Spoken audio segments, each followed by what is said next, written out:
Сәлеметсіңдер ме, студенттер? Бүгінгі өтетін тақырыбымыз дәстүрлі және дәстүрден тыс сабақ түрлері. Жоспарға назар аударыңдар.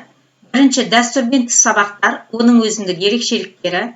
Екінші, дәстүрден тыс сабақтарда оқушылардың өзара әрекет пен жоғарғы белсенділігін дамыту жолдары. Үшінші, дәстүрден тыс қазақ әдебиеті сабағындағы қысқа мерзімді сабақ жоспарының құрылымдық ерекшелігі. Пайдаланған әдебиеттер: Қадашеваның жаңаша жаңғыртып оқытудың ғылыми әдістемелік негіздері, оқыту үрдісінде педагогикалық технологияларды пайдалану, қазақ әдебиетін оқытудың өзекті мәселелері. Қазіргі кездегі мектеп тәжірибесінде сабақтың қалыптасқан дәстүрлі түрлерінен басқа, дәстүрсіз түрлері де пайда болуда. Ол әрине қоғамның жаңару, жетілдіру жағдайында білім беру саласын реформалаумен тығыз байланыста іске асуда. Оқыту жұмысын ұйымдастырудың мұндай дәстүрсіз түрлері көбінесе оның жеке әдістеріне негізделіп құрылуда. Ондағы мақсат әрбір сабақтың оқу тәрбиелік мүмкіндіктерінің мол екенін көрсете отырып, оны жаңа сапалық сатыға көтеру. Олардың қатарына пікірталас, сайыс, жоба қорғау, конференция сабақтарын жатқызуға болады. Әрбір күн өзгеріске толы. Қазіргі жауапты кезеңде заман көшінен қалып қоймай, уақыт талабына сай жас ұрпаққа жан-жақты білім беру әр ұстаздың ең маңызды міндеті. Қай пәнді алсақ та, оқытушы оған білім алушылардың танымдылығын арттыру үшін түрлі әдістерді қолдана білуі. Елдің ертеңі бүгінгі жас ұрпақ. Ал жас ұрпақтың білімді, саналы азамат болып өсуі ол ұстазға байланысты. Сондықтан да оқытушы әрбір сабақты түрлендіріп, оны жалықпайтындай етіп өткізуі дәстүрден тыс сабақтың еншісінде. Білім алушыларға логикалық ой туғызып, өз бетімен жұмыс жасауына бағыт-бағдар беру осы сабақтан туындайды. Зертханалық практикалық сабақтар.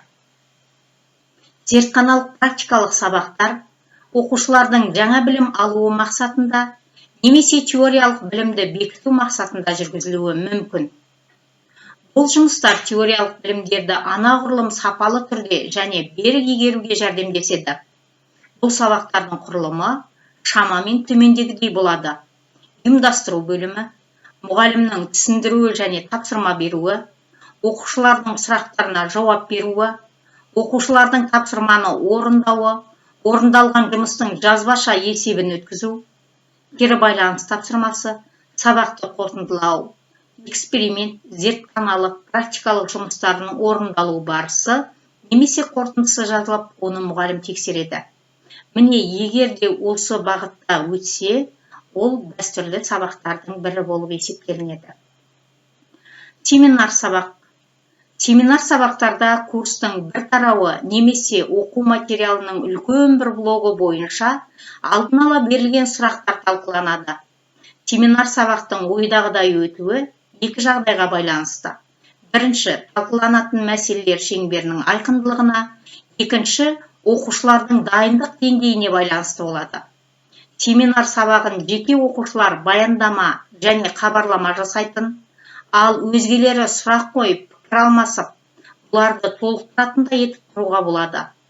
Мұндай семинарларда ең маңыздысы оқылатын баяндаманың мазмұны мен формасы, сондай-ақ мұғалімнің бағыт беруші рөлі, оның айтыспен талқылауды ұйымдастыра білу қабілеті болып табылады.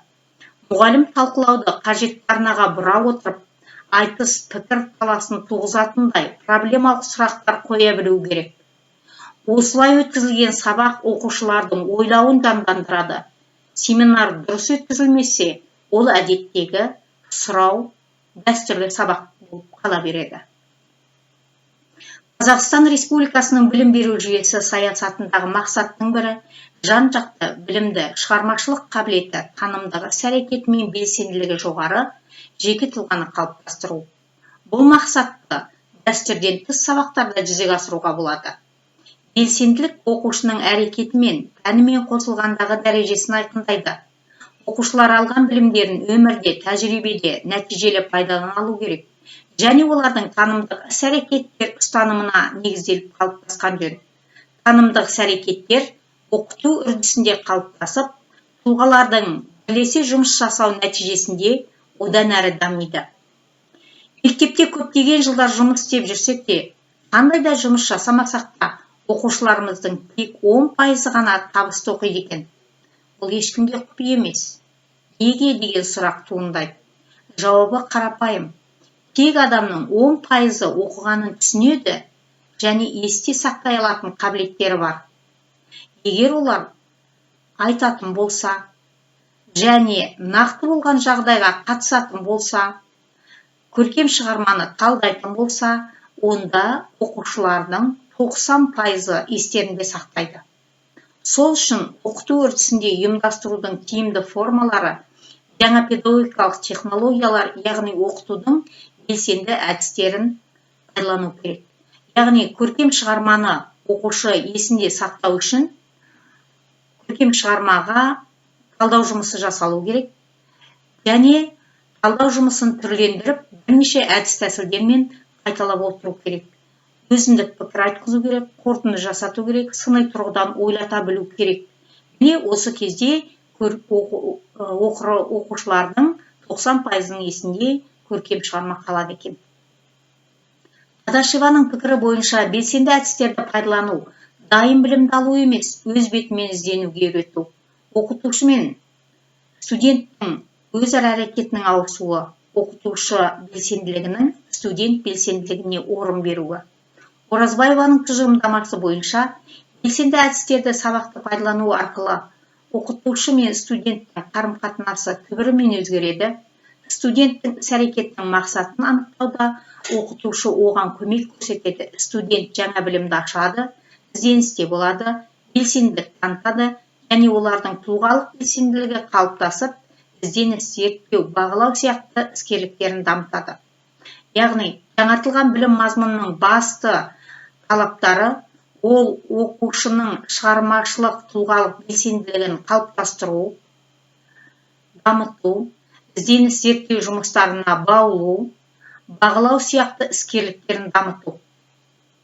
Ендеше, көркем шығарманы оқытуда мұғалімнің есінде үнемі осы талаптар тұруы керек. Енді жаңағы тапсырманы тақырыпқа сай беру және де белсенді әдіс тәсілдерді сабақта пайдалану. Ол үшін қысқа мерзімді жоспарды қалай жасау керек? Міне осыған назар аударайық. Қысқа мерзімді сабақ жоспары мен 7-ші кластың Сүйінбай Аронұлы Сүйінбай мен Қатағанның айтысын қазақ әдебиеті сабағы бойынша ұсынып отырмын. Мұнда ұзақ мерзімді сабақ жоспарының тарауы беріледі. Бөлім атауы толғау 90 қызыл тіл. Өтетін мектебі Семей қаласы Төлебай Аманов атындағы нөмірі 16-шы жалпы орта білім беретін коммуналды мемлекеттік мекеме. 26 қараша 2019 жыл.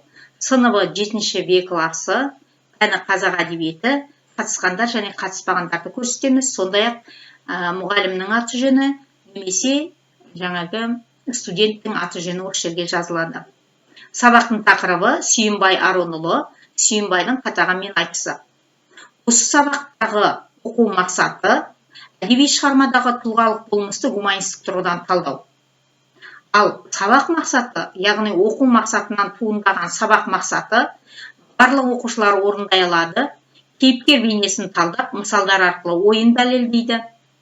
Оқушылардың көпшілігі кейіпкер бейнесін гуманистік тұрғыдан талдап, мысалдар арқылы ойын дәлелдейді.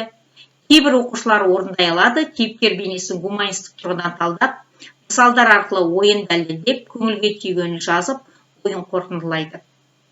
Бағалау критерийі: бірінші, үзінді негізінде кейіпкер бейнесін гуманистік тұрғыдан талдайды. Екінші, мысалдар арқылы ойын дәлелдейді. Үшінші, тақырып бойынша көңілге түйгенін жазады, ойын қорытындылайды. Шығармашылық жұмыста кейіпкердің шынайы өмірмен салыстырып бағалайды. Ерекше креативті ой танытады. Тілдік мақсатқа келетін болсақ, пәнге қатысты сөздік қор. Мұнда Сүйінбай мен Қатаған айтысында іргесі ыдырау, алтын діңгек деген сөз тіркестері бар. Міне осының мағынасына назар аударылады. Диалог және жазылымға пайдалы тіркестер бұл оқушының алдына берген дұрыс. Мұнда біздің пікірімізше бұлай ойлауға мынандай себептер бар. Бұл сабақта оқушылар сын тұрғысынан ойлау арқылы өзіндік пікірін білдіреді және дәлелдемелер келтіреді. Неге, қалай, қашан сұрақтарын пайдалану арқылы дайындық деңгейіне сөйлесу жүргізіледі. Талқылауға арналған сұрақтар: өлеңде Сүйінбай туралы не айтылған? Не себепті деп ойлайсың? Сүйінбай неліктен айтыста жеңіске жетті? Деген талқылау сұрақтарын беруге болады. Құндылыққа баулуда бұнда 7 құндылық бар. Осының ішінде мәңгілік ел жалпыұлттық идеясының, тарихтың, мәдениет пен тілдің біртұтастығы атты тармағындағы идеялар шығарманы оқыту барысында ішінара жүзеге асырылады. Пәнаралық байланыс, тарих және өзін-өзі тану. Ақпараттық коммуникативтік технологияны қолдану дағдылары, презентация, бейне сюжет көрсетіледі. Алдыңғы білім Шортанбай Қанайұлы, Зар заман өлеңі. Енді сабақтың жоспарына келетін болсақ, қызығушылықты ояту, ребус арқылы тақырып болжатылады. Оқушылар топқа бөлінеді: мейірім тобы, қырағы тобы, наркелде тобы. Оқу мақсаты, сабақ мақсаттары, бағалау критерийі анықталады. Мағынаны тануда бірінші тапсырма, керемет пікірталас, 7 минут уақыт беріледі. Мұнда неліктен топтың аты мейірім, қырағы, наркелде болып таңдап алынды. Сөз маржан бөлімі бойынша жұмыс жасалады. Және білу түсіну бойынша сұрақтарға жауап беріледі. Екінші тапсырма, жеке жұмыс. Мұнда алдымен Сүйінбай мен Қатағанның айтысын бейне сюжеттен 3 минутқа көріп аламыз. Көріп алғаннан кейін мынандай сұрақ бойынша жұмыс жасалады. Бейне таспадағы айтыс мәтінде кездесті ме? Мәтіннен Сүйінбай мен Қатағанның сөзін табыңдар. Жаңа бұлар бейне сюжеттен тыңдады, көрді, енді соны алдындағы оқулықтан табады. Үшінші тапсырма, ойлан жұптас бөліс әдісі бойынша. Бұл Қанипа Бітібаеваның ең бір табысты, нәтижелі, қазақ әдебиетінде ең бір жиі қолданылатын және қолданған кезде баланың көркем шығарманы толық игеруіне, баланы бағалауға, тануға, сөздік қорын жетілдіруге, логикасы, еркін ойлауға мүмкіндік беретін бірден бір әдіс. Сондықтан қазақ әдебиетінде ойлан жұптас бөліс әдісін жиі пайдаланған орынды. Бұнда үшінші тапсырма, өлең жолдарындағы автор бейнесіне сипаттама беріңіз. Мысалдармен ойыңызды дәлелдеңіз. Кейіпкер бейнесін гуманистік тұрғыдан талдаңыз. 3 топқа айтыстан үзінді беріледі. 3 түрлі үзінді. Осы 3 түрлі үзіндіні 3 топтың оқушылары орындайды. Мысалы, бірінші топ қол жайып Құран оқып өткендерге аруағын атаң қырғыз келді жоқтай деген үзінді берілген. Осыдан автор бейнесін гуманистік тұрғыдан талдайды. Үшінші бөлікте менің түйгенім деп оқушы өз ойын жазады. Сонда жеке жұмыс жасайды, өзінің жасаған жұмысын жұртпен ақылдасады, және топқа салып, топтың ішіндегі үздік жұмыс ортаға шығарылады. Бағалау критерийі: бірінші, үзінді негізінде кейіпкер бейнесін гуманистік тұрғыдан талдайды. Екінші, мысалдар арқылы өз ойын дәлелдейді. Тақырып бойынша көңілге түйгенін жазып, ойын қорытындылайды. Төртінші тапсырма, топтық жұмысқа негізделген. Оқыған тақырыптан өз болашағыңызға, өз ісіңізге оң септігін тигізер қандай қорытынды жасадыңыз? Жоба дайындау жұмысы. Бағалау критерийі: тақырыпты түсініп, негізгі ойды ашады. Қоғамдағы мәні зор әлеуметтік өткір мәселеге назар аударады. Өз ойларын жобаға түсіріп қорғайды. Кері байланыс, суретті бағалау. Күн жоғарғы деңгей, ай орта деңгей, жұлдыз ортадан төмен деңгей. Міне балалар осы бойынша топтағы жұмыстарды бағалайды. Яғни бірінші топтың жұмысын қалған 2 топ бағалайды және критерий бойынша бағасын түсіндіріп береді.